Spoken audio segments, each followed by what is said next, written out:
नमस्कार मित्रांनो, मी सखा आणि आजच्या व्हिडिओमध्ये मित्रांनो हे बघा, आज गणपतीला बसवलेला चौथा दिवस आहे आणि पाचव्या दिवशी मित्रांनो आपल्या गणपतीचं विसर्जन होते। तर उद्या जेवणाची तयारी चालू आहे इकडं आणि आता रात्रीचे वाजलेत किती बघा 9:30 वाजलेत। तर मित्रांनो जेवण वगैरे करून आपण उद्याच्या जेवणाची तयारी करतोय। सर्वांना आपण जेवण वगैरे देतोय, सत्यनारायणाची महापूजा वगैरे असते। आणि आज मित्रांनो आपल्याकडं तिटकारे वस्ती तळेघर इथलं भजन येणार आहे।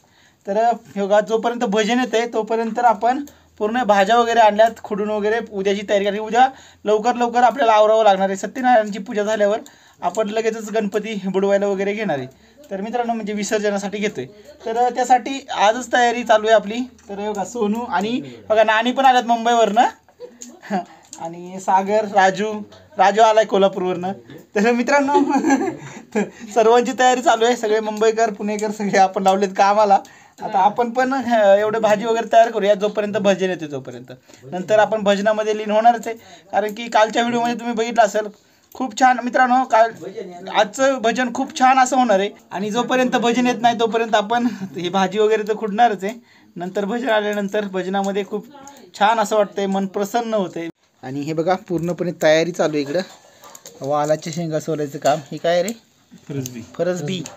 आणि तिकडे ही कुठली वाटाणा, हे कुठलं तरी आहे बाबा, राजमा का काय? हां, तर बघा सोलायचं काम चालू आहे। फ्लावर वगैरे इकडं सगळं ठेवले मटेरियल, तेवढं काम आपल्याला कंप्लीट करायचं आहे आता। आणि हे बघा भाज्या वगैरे आपल्या सर्व निसून खुडून झाल्यात आणि बाहेर भजन आले, त्यासाठी आपण सगळेजण बघा तयारी करतोय उठायची। त्याचं भजन बसणार आहे आता।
महेशाची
Yeah.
ग